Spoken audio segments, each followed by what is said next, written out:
Press like and subscribe, please. Fingers don't do so good on the little buttons. Actually, like and subscribe's already pressed. So, you a fan of the Panel Pals? Yeah. Your name ain't Nick Lowe, is it?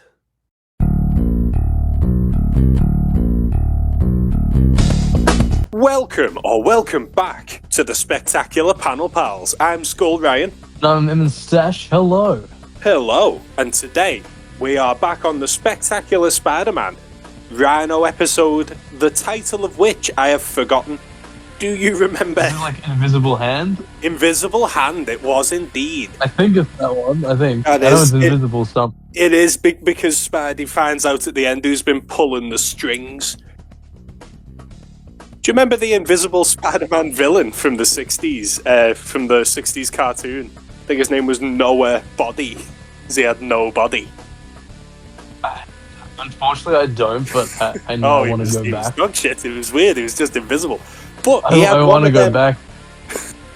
He had one of them names where, like, his power. It's like it's a coincidence that he's got that name, and then in his adult life gets that power, like Otto Octavius, like Victor Von Doom, and in this show, Name. mate, like Edward Nigma, and in this show they did that to the Rhino because his name's Alex O'Hare. Oh yeah. Which is obviously Alex I Horn, because he's a rhinoceros. Because he's normally Alexei Sestevich. I remember specifically like comments in Spider-Man 2 about Otto Octavius and his name being like, you know, Jonah. all Like about a that. guy named Otto Octavius ends up with 8 legs. What are the odds? Doctor Strange. It's good. I fucking love it. I love Hoffman and that. Hoffman should have made the jump to comics. He's great. Yeah, out of all the characters, how did the Darcy girl in Thor made it, but not Did she? Hoffman? Nah. Where's Hoffman, mate? Where is Hoffman, dude? He would have fit in But right in with this one was his very bugle and all. important. It was. Very important episode. We've been building up to this one a bit. Not just that we lost the recording of the first time I was talking about it. But I don't know what you're talking about. obviously we've known O'Hearn since episode 1. We've seen why he would despise Spider-Man. And now it's time for some His revenge. buddy had his go. Now it's the O'Hearn's turn. You know, I feel bad that O'Hearn sort of got the rough one out of the two. Like, you know, like we mentioned before, Sandman is sick. This guy's just stuck in a fucking Rhino uniform. It's like How does he poo? It's weird. It's like Sandman has actual superpowers. He can just do that shit. While it's more like the Rhino is just wearing his superpowers. In a sense, yeah, he can't take it off. And he wears stilts? Yeah, he's got to be wearing stilts, like in the hoofs. Yeah, But yeah, that would be so uncomfortable. how does he poo? How does he pee? Spidey specifically says there's only one way for fluid to exit his body, and that's through sweating. And we did mention before, I believe it was you who said about that basically the Sandman was a fluke Yeah. for the boys. In the Sandman episode, we were saying, why don't Oscorp just patent the Sandman creation technique? Because he's basically made an immortal man who can do whatever he wants to do. And if all of humanity were like that, we would be a utopia.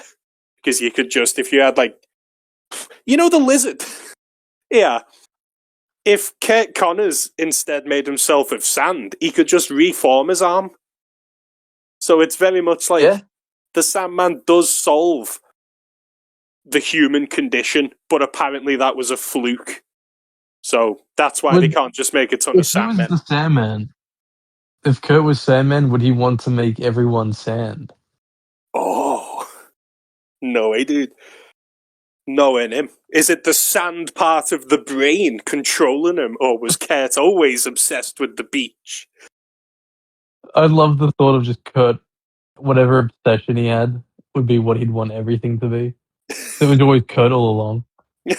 Back in the 90s when he was into Pokemon cards, mate. He wanted to turn everyone into Pokemon. Billy walks into the lab and just sees a giant fucking Pokemon card. Mom! Starts talking to his kid. This episode then, dude. Pretty cool. Clancy Brown can do no wrong. He seems to be the expert of every character he ever plays. Oh, he's the goat. Anytime he's there, mate, it's a fucking joy to watch. He's so good.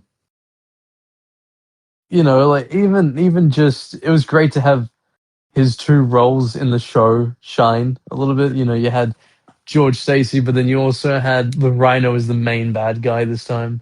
Yeah. That was cool.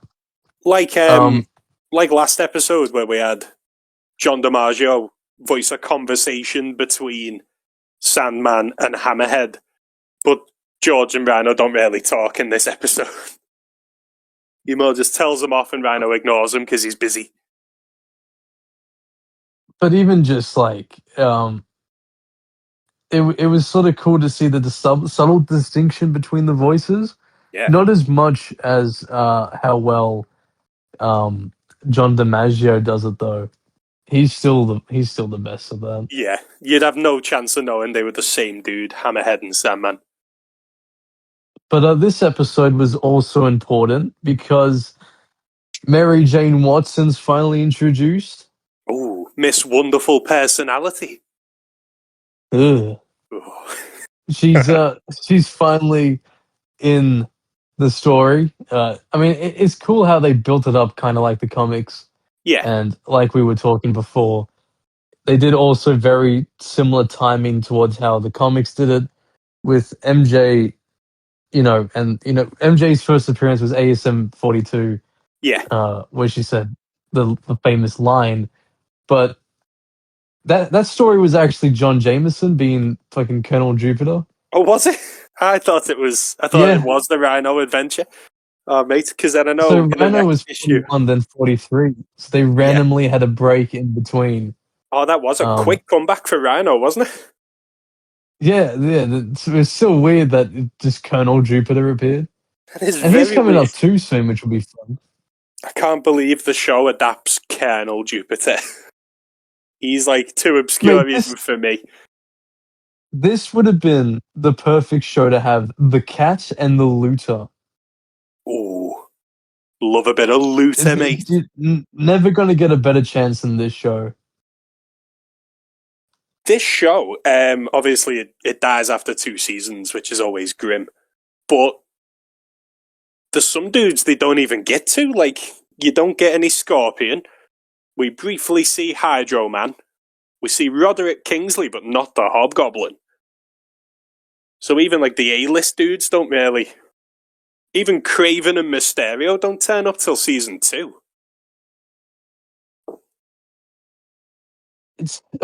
I'm happy with the selection, but then, it's weird they had Colonel Jupiter, but then missed out on so many other obvious picks. Yeah, dude. Yeah. Even have Venom is kind of weird. They kind of speed through to Venom, though, don't they? But I suppose the animated series did the same thing, where they want him for, like, the finale, even though the Chameleon was the finale for the animated series season 1. God, gotta how save good the was that best episode, for last. His eye patch is flipped. Only we acknowledge the true. We had to do it the true way, dude. Oh, it was ridiculous. Build up to Venom, build up to Eddie Brock the whole season, and then pivot to the Chameleon. Who thought of that? And it was a stupid episode anyway, because he has a giant fucking belt that no one apparently, can notice. Look at the friggin' belt, dude. Come on. I love how they talk about the eye patch in that episode being the giveaway and not the giant belt. True. Oh, Chameleon. But, when will you learn? The action was really good in this episode. Oh, yeah, dude. It was from the more Daily or less Bugle to the streets. It's just one big fight scene, wasn't it? I Spidey gets thrown so far across the city. I like how Rhino smashes through the daily. You know what? First, I want to say, clever plot for the Rhino. I mean, they've portrayed him as a bit of a dumbass so far, but he's got a solid idea. If Peter Parker takes pictures of Spider-Man, he must know how to find Spider-Man, so he goes straight to the Daily Bugle. I love how That's nice he is in the elevator. Yeah, mate, he's only there for Parker, isn't he? Yeah, but he's Doesn't just want like asking him to please press the button. Yeah, saying please, remembering his manners. I love how. Like, yeah, On the if you're not opposite Peter, of, mate, you're fine. yeah, exactly. On the opposite of Sandman, who he wasn't asked about Spider-Man, he just wanted his money. Rhino is out for revenge, and his whole episode is about all I want to do is find and batter Spider-Man. From the very first, from the second he gets his powers and he charges out to the secret lab, he's like, no, we're finding Spider-Man. I just love as well um, how great the animation is. It's such a good show to just watch. Yeah. Um, Especially the fight scenes. Like when they get really quick, it just kind of feels like they're flexing. I love the bit where, if you remember, Spider-Man webs a fire hydrant. He hits Rhino with it once and it doesn't do a thing. And then he kind of lifts it again and tries again, but Rhino catches it off him. That bit sticks out to me for some reason as just being really nicely done. The one that stuck out to me was when Spider-Man doesn't want innocents to get hurt, so then he decides to lure Rhino into oncoming traffic. Into a truck and then just hang there while Rhino destroys the truck. He literally rampaged throughout so many people. He just didn't give a single shit.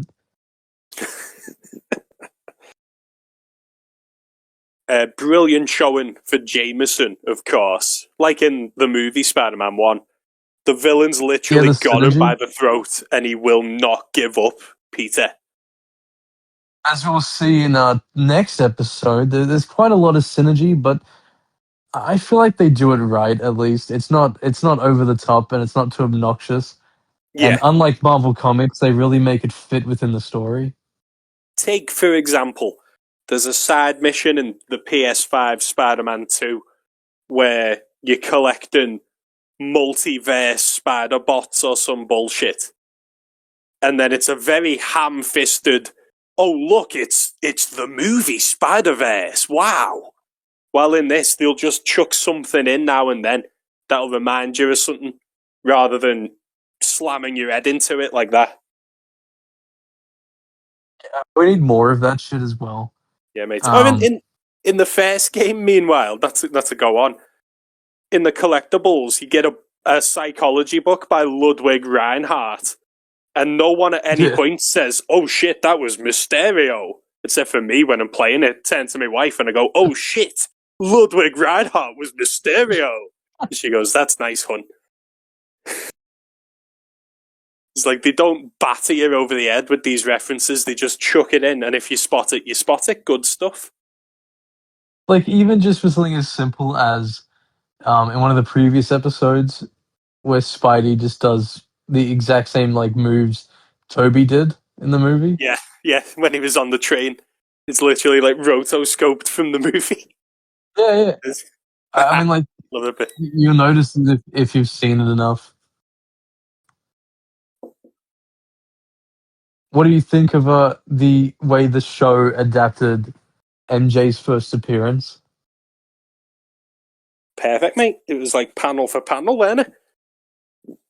Yeah, I mean, the difference in the comics, I believe, was just that there was no dance. But I do like there being a dance because I feel like it makes it a bit more of a grand thing. Like in the comics, it was kind of just randomly appearing.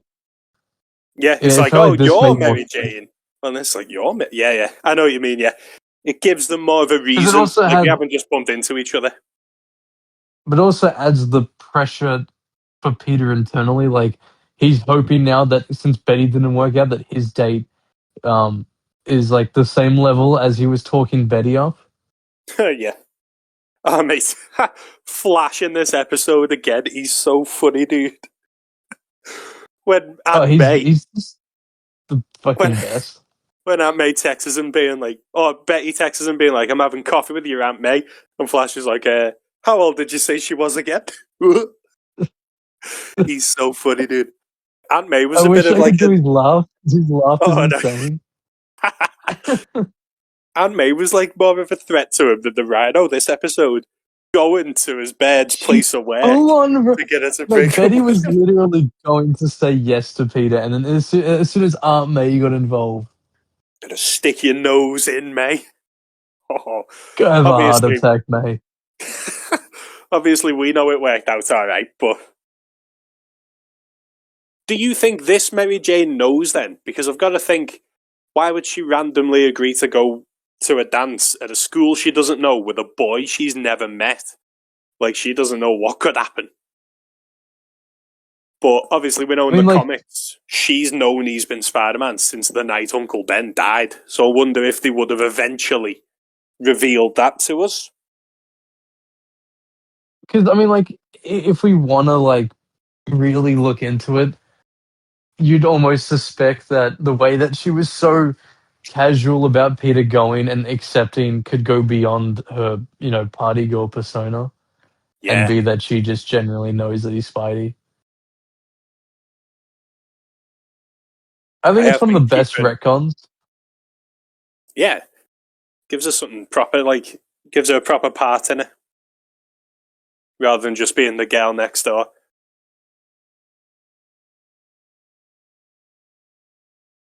What do you think Yeah. of Rhino as the villain? Because like I still think like in terms of just them on their own, Sandman was probably the more fun one. Yeah, but you can do more with Sandman, can't you? Like, he's But more even just like versatile. personality wise, Forgetting the money. That's one of my favourite running jokes, is how he keeps forgetting the money when he escapes.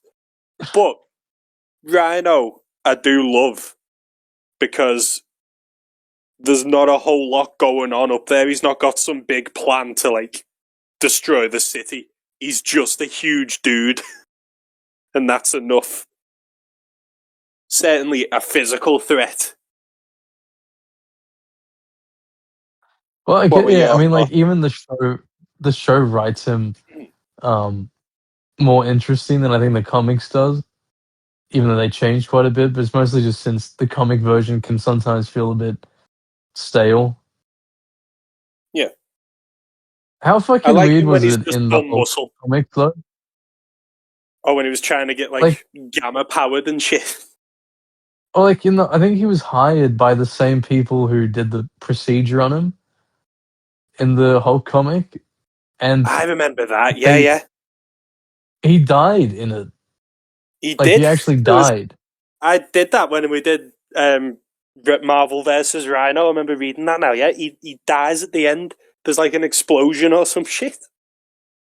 Like Hulk drags him out, even though he kind of wanted a better fight. Oh shit, that's right. Yeah, because he literally dies in Hulk's arms. It wasn't like an Yeah, because ambiguous explosion of maybe he's gone, maybe he literally breathes his last, and Hulk's like, yeah, he's dead. but there was also the thing of like Hulk. No, Rhino wanted like that sort of like He had to prove he was warrior's strongest, death. didn't he? Yeah. Like he wanted the warrior's death, and then the whole thing was that like he had to piss off the Hulk basically to get it. Because the Hulk was more like, "Nah, you're fucking dead, mate," and he's like, "No, no, no, I can. I'm not out of the game."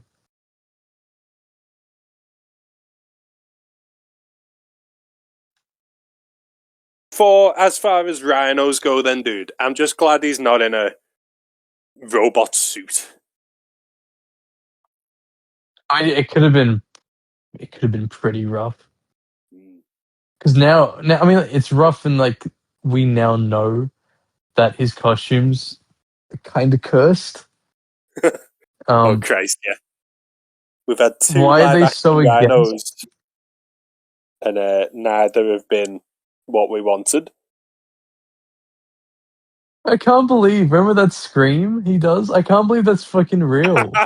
Oh shit! Yeah, it was like, I'm afraid Kravinoff escaped. It goes like, what, who what directed did the this? script even say? What would it say in the script? Choke. Mate, if Kid Me knew that they made Spider-Man villain movies and that they were all shit, oh mate, I'd have probably got more into football.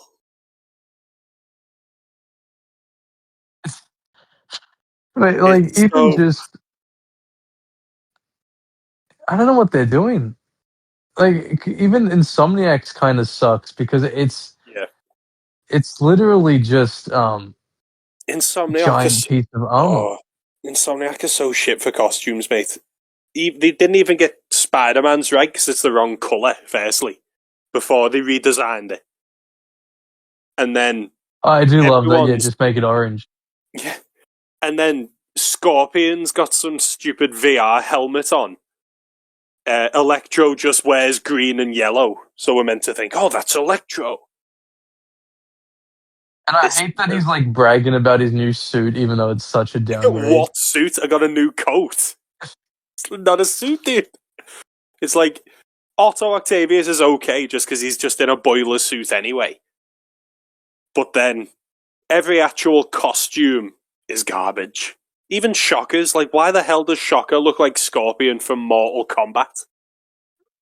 Even like the way that like Spider-Man's drooling over his new costume because he's just so obsessed with these fucking panels and the armored shit. You know what? When you complete Spider-Man Miles Morales, there's a Just the Facts with J. Jonah Jameson where he calls the new suit shit. He calls it like No a way, dude. garbage redesign, and I was like, yes, Jonah. Never lets me down. He's talking He's about got how a point Miles though. cocks up on the bridge or some shit, and he says he made such a blunder that even the original Spider-Man would have been redder than that suit of his. And then he goes, the original, not that garbage new one. Holy shit, they fucking knew it shit, dude. Yeah, What? they rinsed themselves, but the writing is shit. It's such a bold Simplicity. move. Simplicity is what you need. That's why the Rhino works. He's just grey, huge dude with horn. But like, shit, what a bold move that is. Yeah. Just talk shit about your own thing.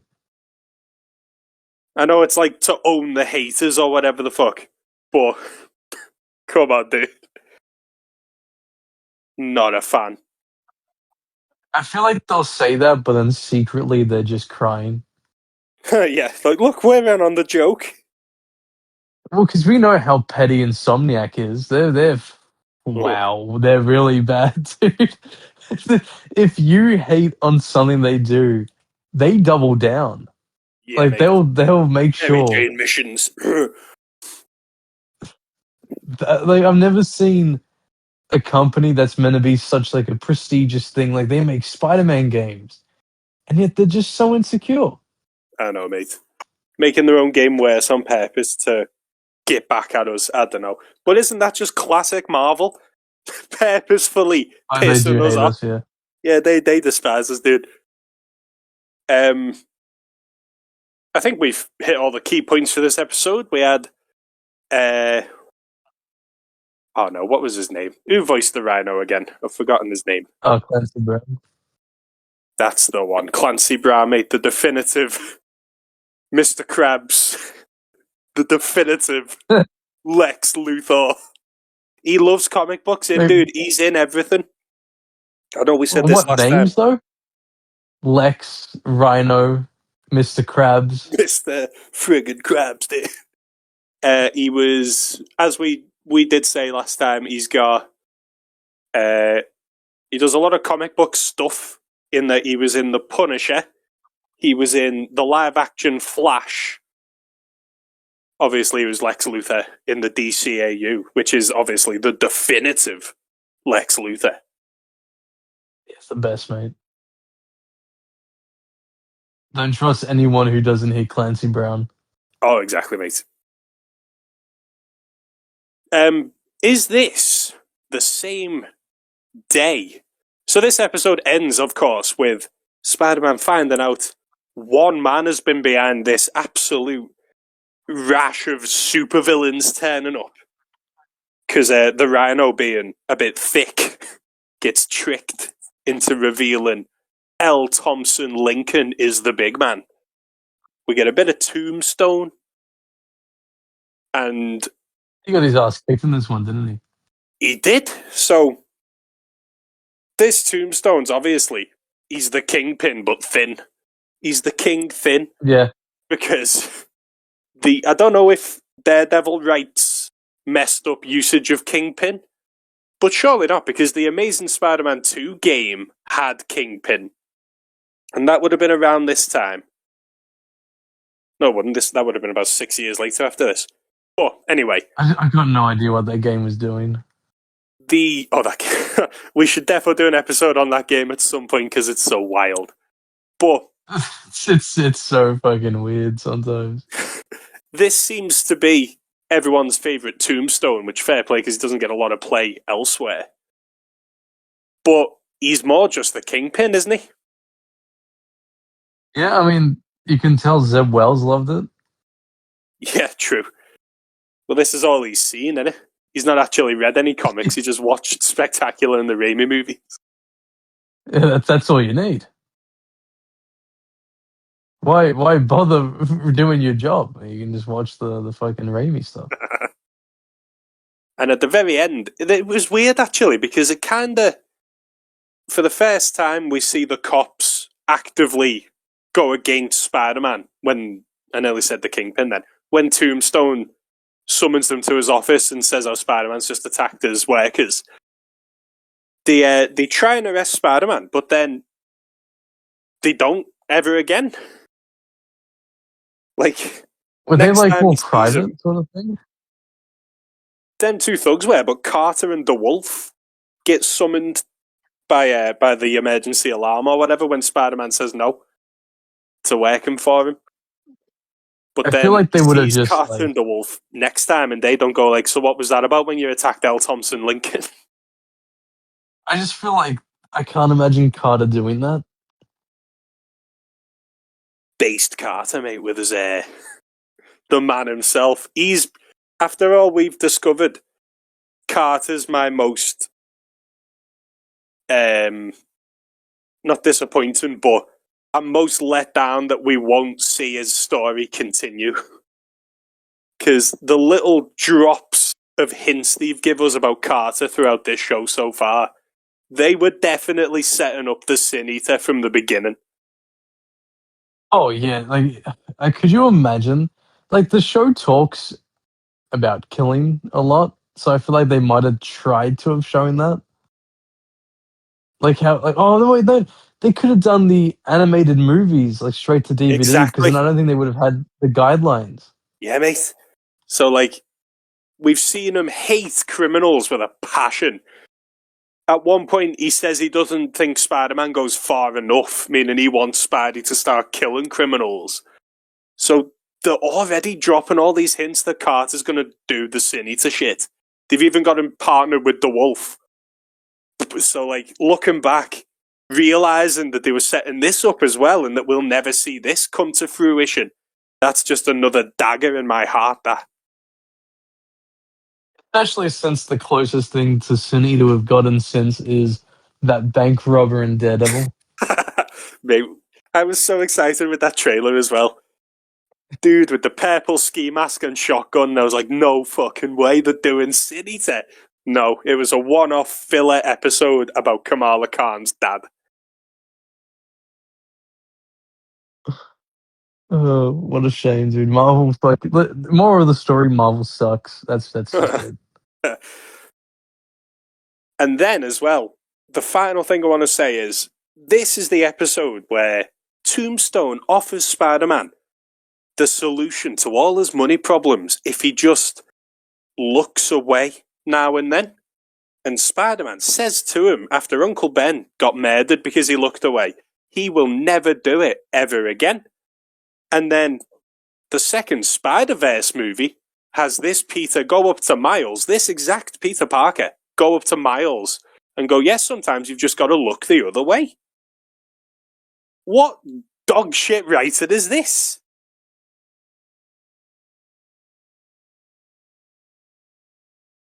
It's bad when Josh Keaton himself has to say that, listen, this wouldn't happen. It would not. It's almost as if they're trying to tear Spider-Man down to prop up the new ones. But why would they do that to the best-selling hero of all time? Almost as if the company makes dog shit business decisions.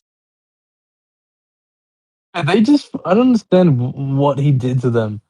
But for a character who makes them so much money, they sure hate him. It's gotta be. It takes DC to write Spider-Man for us to get something good again.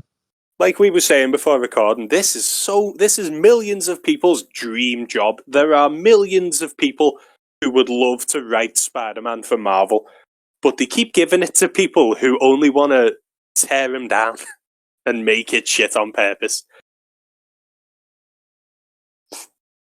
When do you reckon it would end?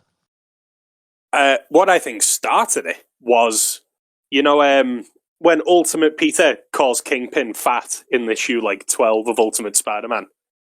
Yeah, the whole note. I think Dan Slott took that to heart. I think he thought Spidey was talking to him. So ever since, he's made it his mission to make it shit. Isn't it the whole thing that, didn't Dan Slott have, a genuine quote about that? Yeah, he did. He was like, that's just mean. How could Spider-Man be mean to the super criminal who crushes people's heads, floods the street with drugs? It's like how Dan Slott made the thing where Spider-Man was worried he was being racist for beating up Asian people in Asia. In Asia, yeah. It's okay. So he can't stop crime anywhere else then. He can only stop white crime in New York. Just Dan Slott sucks. I mean, did you see Dan Slott have to beg other people to buy his book because no one buys Brand it? New Day. Yeah. Rightfully so, mate. He held the book hostage for 20 years, didn't he? And then it still hasn't recovered. But this cartoon, dude, ooh. Coming up next. I think we've covered the basis for it. We have indeed. So before we go on our usual rants about the current state of Spider-Man, coming up next, of course, how green was his goblin? What was up with the titles of these goblin things? Oh, dude. Speaking of the man himself, I purchased... what is it? Oh, I got a caught it. Mighty Marvel Masterworks, The Amazing Spider-Man Volume 2. I'll probably get one eventually, but it looks like from issue 12, it's got the annual up to issue 19, and it includes the first appearance of the Green Goblin in issue 14, and it'll never not be funny to me. Yeah, it'll never not be funny to me that Norman, the Mastermind Osborn, his very first evil scheme was to make Spider-Man think they were making a movie of him so the Enforcers could beat him up. What was he on back in the day? Spidey's poor, so that would probably be a massive gut punch for him. Finding out it's all black. What a scheme. But I love the bit where he literally goes to Spider-Man as the Goblin, and he's like, hello, I'm the Green Goblin, and I want to make a movie about you. And Spidey's like, oh, nice, let's do it. Could you imagine telling Spidey in that moment, like, all the shit this man will do in the Exactly, like, span of like, the next 10 years? literally, dude. It's like, watch out for this fella. And Spidey's like, the goofy fella who wanted to make a film of me. Yes, him. All the shit he's done. All the evil shit he's done. And Wait his till you first read ever Sins scheme. Past, Spidey. Oh, my life. But it's just, it's mental. Imagine if that was the, in the movie, in the first Raimi movie, where he's got him on Yeah. the roof KO'd. If he was like, you and I could run this city, or we could make a movie about you with the Enforcer. What have you thought about my generous role? You're the one who's out, Gobby. Out of the Actors Union. Extreme. So yeah, Green Goblin coming up. Craig, don't fuck this one up, or I'll be coming for you.